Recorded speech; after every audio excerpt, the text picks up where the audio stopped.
어제 있었던 취임 2주년 기자회견에서 윤석열 대통령 민생회복지원금 지급을 사실상 거부했습니다. 그럼에도 더불어민주당에선 강력한 추진 의지를 거듭 드러내고 있죠.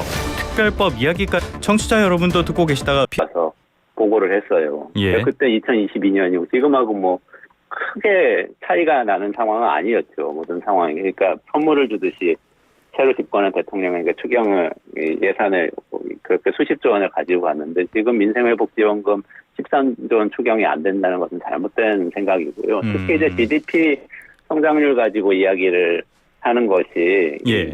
실을 보면 쉽게 알 수가 있는 게 1분기에 전분기 대비 GDP가 1.3% 올라서 좀 좋아졌다고 하는데 이게 건설 투자하고 수출이 회복돼서 그런 거거든요. 예. 민간 소비는 0.8% 올랐기 때문에 사실 끌어내렸습니다. 평균을 끌어내린 거예요. 전체 이 성장률 1.3%인데 민간 소비 0.38%니까. 예. 게다가 이제 지금 민간 소비 전체를 가지고 얘기할 게 아니라 자영업자 문제를 얘기를 해야 되는데 자영업자들 굉장히 어려우시잖아요. 그렇죠. 지금 5대 시중은행에서 한 달 이상 연체된 자영업자 대출이 1조 3천억 원인데 1년 전보다 40% 올랐고 저축은행 연체율이 더 올라가지고 지금 2배로 오른 상황인데 이런 예. 상황에서는 일단 이렇게 내수 경기나 뭐 경제 성장을 전체를 얘기할 게 아니라 자영업자들에게 어떻게 하면은 뭔가 온기가 돌 수 있게 해줄 것인가 이 생각을 해야 되는데 이게 민생회복지원금 보통 이번에도 아마 지역화폐를 지급될 거고 자영업자들한테 많은 부분이 갈 것으로 예상이 되기 때문에 예. 조금만 도와주면 이게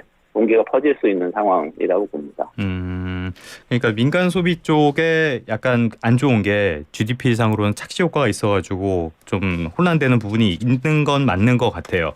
그런데 교수님 지금 반대측 입장에서는 13조 원이라는 재원을 마련한다는 것 자체를 굉장히 부담스럽다라는 이야기도 하거든요. 이렇게 추경 편성을 하는 게 안 그래도 지금 재정 적자가 우려되는 상황에서 좀 부담스럽지 않을까요?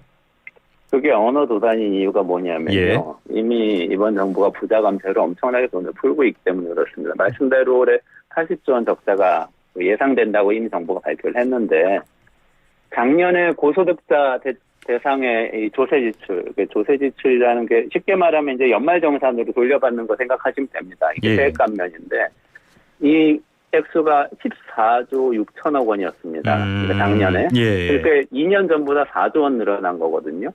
고소득자뿐만 아니라 기업에도 이 연말정산이 같은 게 있어요. 그래서 세액 감면을 받는데 그 예. 감면받은 게 조세 지출이라고 표현합니다만 그게 6조 6천억 원 올해 예상이 되는데 대기업들 같은 경우에 6조 6천억 원 예상이 되는데 이게 2조 2천억 원 는 겁니다. 작년보다. 그러니까 자, 고소득자한테 4조 원 깎아줬죠. 대기업 조세 지출로 2조 원 깎아줬죠. 거기다가 작년에 종부세도 있었잖아요. 재작년에 종부세 그 세율 변경하는 그 법안을 통과를 시켜서 작년에 4조 7천억 원 줄었거든요. 예. 4조 7천억 원 이 고지세액이 나갔는데 전년보다 이것도 2조 원 줄었거든요. 예. 그리고 최근에 대통령이 어제도 그 기자회견에서 금투세 폐지 방안을 얘기를 그렇죠. 하셨는데 예. 이게 세수 한 2조 원 빠지는 거거든요. 그리고 예. 법인세 감세한 게 2022년 말인데 그게 또 올해부터 3조 원가량 감세될 걸로 예상되고 예. 그다음에 최근에 유류세 인하도 연장을 했어요. 그 국무회의에서. 근데 유류세가 대표적으로 소득 상위 계층에 유리한 세금입니다. 상위 10% 소득자가 연간 38만 원 혜택을 보고요. 예. 하위 10% 소득자가 15,000원밖에 혜택 못 보는 그런 이 감세예요, 이게. 그래서 이게 고소득자하고 대기업한테 깎아준 것만 합쳐도 17조 원을 깎아줬어요. 네네. 민생회복지원금 전체 재원이 13조 원이거든요. 이미 17조 원을 이렇게 고소득자한테 풀어놓고 전체 국민에게 푸는 거는 안 된다. 고소득자한테 푼 거는 물가를 자극 안 하고 전체 국민에게 푸는 건 물가를 자극한다. 이렇게 얘기하는 것 자체가 언어 도단이고 민생지원금 그러니까 전체 물가를 올리고 내리고 이 문제를 가지고 논의를 하는 게 사실 의미가 전혀 없고요. 이미 그렇게 하고 풀고 있기 때문에 문제는 뭐냐면 이걸 온기가 골고루 퍼지게 전체 소비자한테 혜택을 가는 방향으로 갈 거냐 아니면 지금까지 한 방식으로 윤석열 대통령이 계속 주장하는 것처럼 고소득자하고 대기업한테 먼저 깎아줘야 된다. 여기에 이 지출을 해야 온기가 퍼질 거다. 이렇게 하는 게 맞냐. 이 두 가지를 가지고 좀 비교를 하면서 논쟁을 해야 된다고 생각합니다. 이 온기가 골고루 퍼져야 된다라는 말씀을 해주셨는데 그렇기 때문에 지급 대상에 대해서도 의견이 엇갈리는 것 같아요. 그러니까 전 국민에게 지원을 해야 되냐 아니면 꼭 필요한 사람에게 지원을 해야 되냐 이런 논란이 좀 있거든요. 그런데 교수님께서는 뭐가 더 효과적인 방법이라고 생각하시나요? 효과적인 건 전 국민한테 지급하는 게 빠르고 효과적이에요. 예. 그러니까 꼭 필요한 분들에게 이제 빠르고 효과적으로 지급하고 현금으로 지급할 수 있다면, 그리고 액수를 13조 원을 확보해서 그대로 그걸 뭐 하위 50%, 하위 30% 또는 자영업자들에게 바로 지급하는 방법이 있다면 예. 그거는 저는 좋은 방법이라고 생각합니다. 아, 근데 그렇게 예. 하지 않아도 사실 이 필요한 분들한테 잘 간다는 사실은 2020년에 KDI 연구에서 이미 밝혀졌어요. 많은 언론에서 지금 잘못 인용하고 있는 연구인데, 2020년 12월에 KDI 한국개발연구원에서 예. 1차 재난지원금 전 국민한테 2020년 5월에 지급이 됐잖아요. 예. 모두한테 그때 한 4인 가구에는 한 100만 원 정도가 그렇죠. 가도록 이렇게 지급이 됐었는데, 그 효과에 대해서 딱 6개월 뒤에 발표를 한 겁니다. 딱 네. 6개월. 보통은 이제 재정 지출하고 나면 최소한 1년, 1년 반, 2년 정도는 지나야 그 효과가 난다고 하는데 6개월 만에 봤으니까 굉장히 빨리 본 거예요. 그럼에도 불구하고 전 국민에게 뿌렸음에도 불구하고 30%가 영업 제한 업종의 자영업자들한테 예. 갔다고 발표를 한 거예요.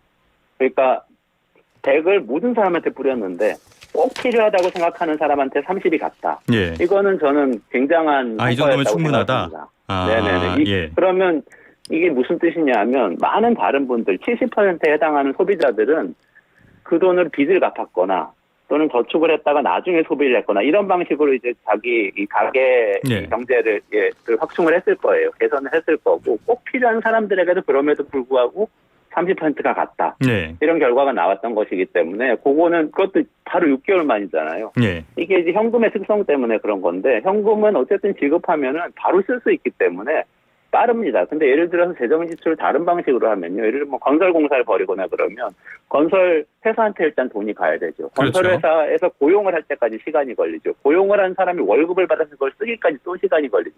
또 훨씬 시간이 걸리고 효과는 좀 느립니다. 물론 이렇게 구조적으로 재정 지출을 바꿔 나갈 때는 그런 방식도 써야 됩니다. 써야 예. 되지만 이렇게 지금처럼 단기간에 내수를 좀 확충하겠다 이럴 때는 현금 지급이 효과적이라고 생각합니다.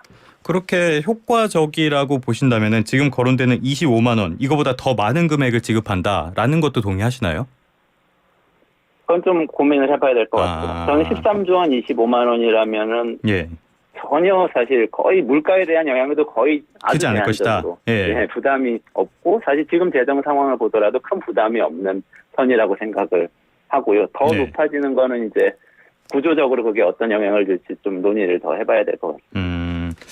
알겠습니다. 그러면은 끝으로 요거 하나 여쭤볼게요. 그 윤 대통령께서 어제 이게 사실상 지급을 거절을 했잖아요. 그래서 만약에 이게 정말 통과돼가지고 민생회복 지원을 받게 된다. 그랬을 때 지금 논란이 큰데 교수님께서는 어떤 경제적인 효과를 기대할 수 있다고 보십니까?